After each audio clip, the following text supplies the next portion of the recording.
Olá pessoal, meu nome é Bruno, eu sou professor no Departamento de Física da Universidade Federal de Juiz de Fora. Nesse vídeo a gente vai discutir como fazer o cálculo de campo elétrico sobre um ponto então do eixo Z. Vou escrever aqui de uma vez o nosso problema central. Então, a gente quer calcular o campo elétrico sobre um ponto do eixo Z, gerado por um disco carregado com uma certa densidade de cargas, que eu estou chamando aqui de sigma. O disco tem raio R e está centrado, tem um sistema de coordenadas centrado exatamente sobre o eixo do disco. Essa vai ser a nossa tarefa. Então, o primeiro ponto que a gente vai discutir aqui vai ser para onde deveria apontar esse campo elétrico. Para fazer isso, a gente tem que tentar entender o que acontece quando nós temos uma certa distribuição de cargas e rotacionamos essas cargas. O fato é que o campo rotaciona junto. Então veja só, se nós considerarmos esse vídeo aqui, eu preparei um videozinho com um dipolo, ele tem cargas marcadas em verde e vermelho e certas setinhas que indicam o valor ou o módulo do campo sobre um eixo do nosso dipolo.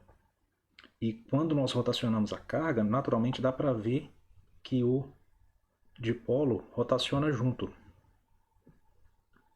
Veja só. Mais uma vez para ficar claro, então as setinhas que inicialmente estavam apontadas para baixo de campo elétrico, à medida que nós vamos rotacionando então as nossas cargas, o campo elétrico rotaciona junto. Esse é um fato que a gente vai usar. Bom, como é que a gente faz, como é que a gente usa esse fato então para tentar discutir qual que é o valor de um campo elétrico sobre o eixo Z com essa distribuição? O fato é o seguinte, olha, a gente supõe que sobre o eixo Z o nosso campo elétrico tem um certo vetor associado aqui. Naturalmente, isso nos permite decompor o nosso campo elétrico em uma certa componente que é paralela ao plano XY e uma certa componente que é paralela ao eixo Z. Vou colocar essa setinha aqui para indicar. Tá? E aí, veja, se nós rotacionarmos o disco por um ângulo qualquer ao redor do eixo Z, o nosso campo elétrico rotaciona junto, logo a componente paralela ao plano XY acompanha a rotação e a componente Z fica inalterada. Acontece que essa rotação é uma operação que nós chamamos de simetria. Nós estamos mudando o disco, mas nós não percebemos que essa rotação é feita simplesmente porque as cargas estão distribuídas homogeneamente ao longo do disco. Isso implica então que, como nós mudamos, giramos o disco, mas nós não percebemos a rotação na configuração da distribuição das cargas, o campo fica inalterado com essa operação. Mas para o campo ficar inalterado, nossa única opção é que então essa componente paralela ao plano XY seja nula, certo? Com esse fato então em mãos, nós já temos certeza que o nosso campo elétrico com essa configuração de cargas aqui ao longo do eixo Z deve ter uma componente somente apontada na direção do eixo Z. Então beleza, o que nós vamos fazer agora então é tentar calcular esse campo. Vejamos então. Primeiro vamos tentar dizer onde estão distribuídas nossas cargas. Isso dá para ser feito ao longo de uma certa superfície, né? Elas ocupam um certo disco, e eu vou usar vetores para indicar onde tem carga com a notação de R'. Então esse mapeamento, na verdade, o que ele faz? Ele pega valores de distância que vão de 0 até um certo valor de R, produto cartesiano com ângulos que vão então de 0 a 2π. No fundo eu só estou parametrizando aquela circunferência, né, onde tem cargas ali que delimita o disco. Isso leva então em valores aqui de vetores no nosso espaço físico, né, onde está usando a notação D. E tem a seguinte cara, olha, nós pegamos então um certo valor R', distância, um certo valor ângulo φ', e esse par é levado então um vetorzinho R' igual a R' cosseno φ' apontado na direção I, mais R' seno φ' apontado na direção J. A interpretação geométrica para esse vetorzinho é que um vetor então que aponta para onde tem uma certa carga aqui. E quando nós fazemos variar tanto o R' quanto o cosseno e o seno, nós estamos varrendo todo o nosso disco.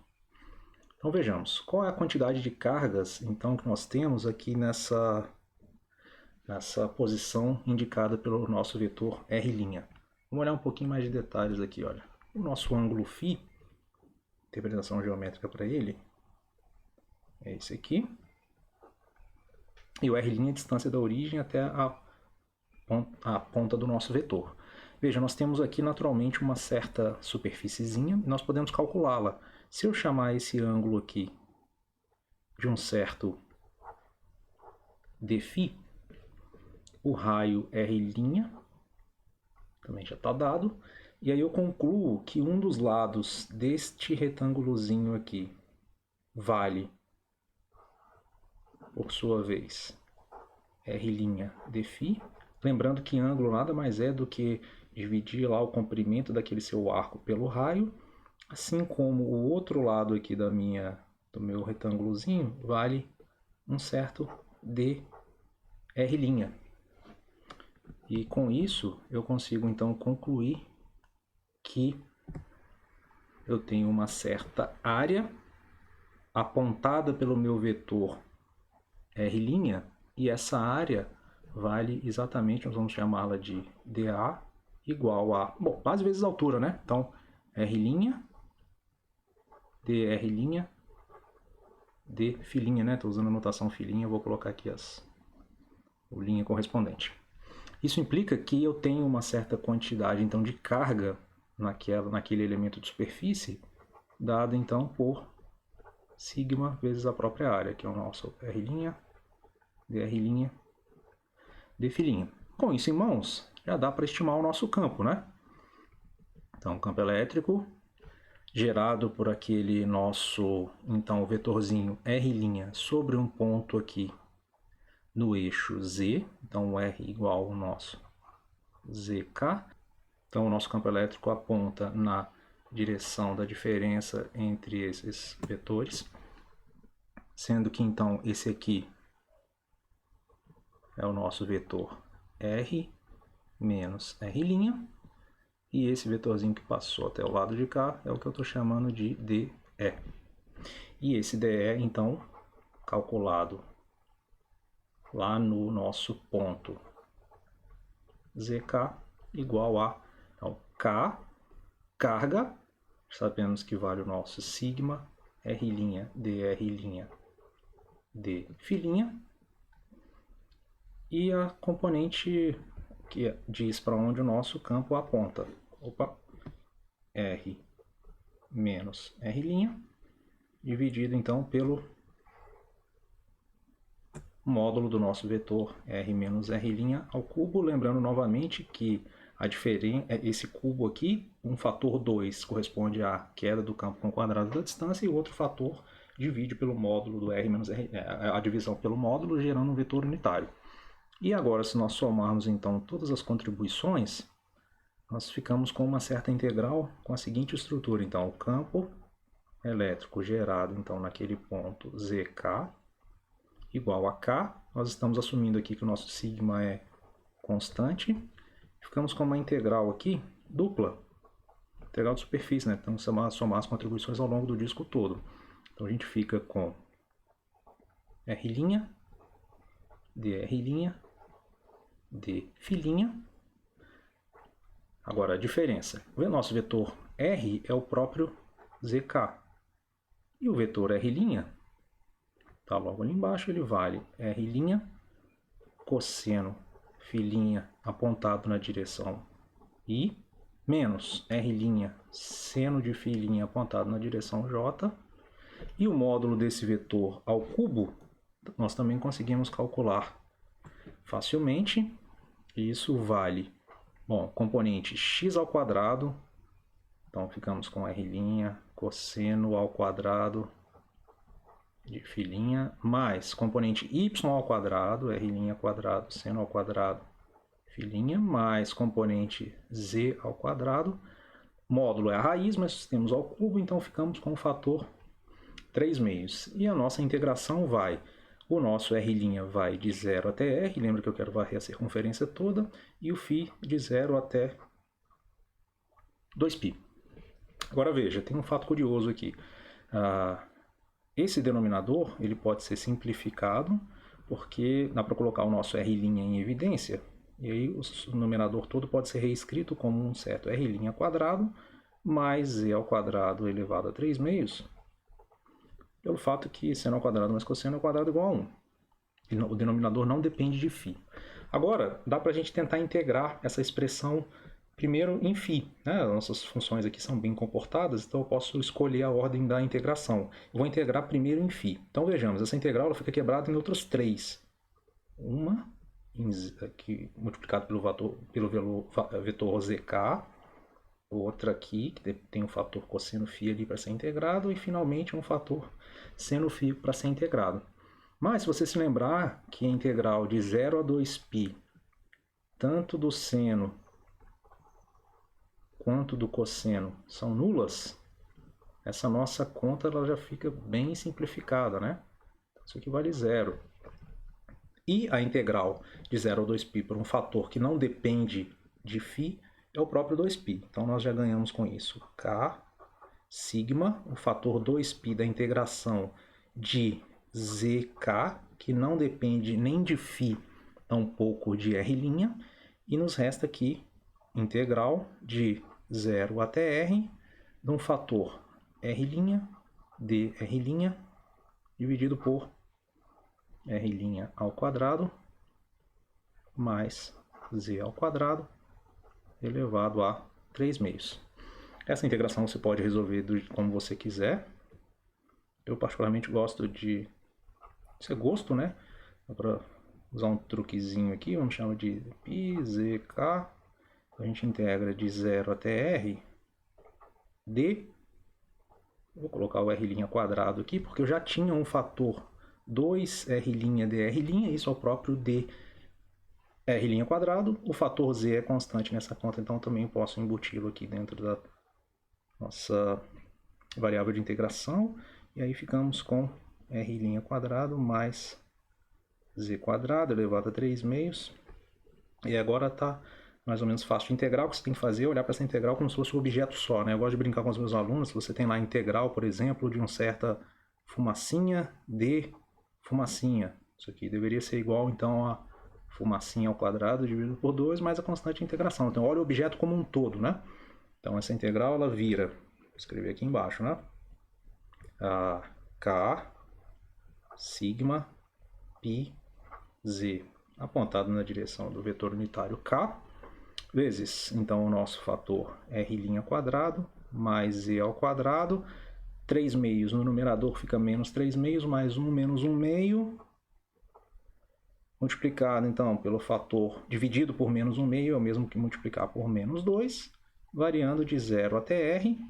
Esse sinal de menos nós conseguimos matar se nós invertermos os limites de integração. Estamos chegando no resultado, né? Então, finalmente, ficamos com... Vou colocar o fator para cá, o 2. Então, ficamos com 2k sigma π z, apontado na direção k, e substituindo os valores de 0, lembra que menos 1 meio é 1 sobre a raiz, quando o r' vale 0, nós ficamos com raiz de z quadrado no denominador, raiz de z quadrado é módulo de z, não se esquece disso, né? Menos 1 sobre fator de raiz r quadrado mais z ao quadrado. Maravilha, esse é o nosso resultado. Com esse resultado em mãos, que a gente vai fazer aqui vai ser analisar um certo limite que acontece com o campo, vou escrever o número 1 aqui, e ver o que acontece com o campo quando nós nos afastamos muito do disco. Então, o nosso resultado foi que o campo calculado num certo ponto zk é igual, então, a 2k sigma π zk. Eu vou reescrever essa expressão colocando o fator módulo de z em evidência, então nós ficamos com 1 menos 1 sobre, vou escrever essa expressão como 1, foi o z quadrado que coloquei em evidência, mais r sobre z ao quadrado, e o expoente aqui da raiz é exatamente igual a 1 meio. E o primeiro limite que a gente vai analisar, então, vai ser o que acontece quando o nosso Z fica muito maior do que R, ou seja, eu me afasto do disco ao longo do eixo Z, mantendo, né, o R fixo.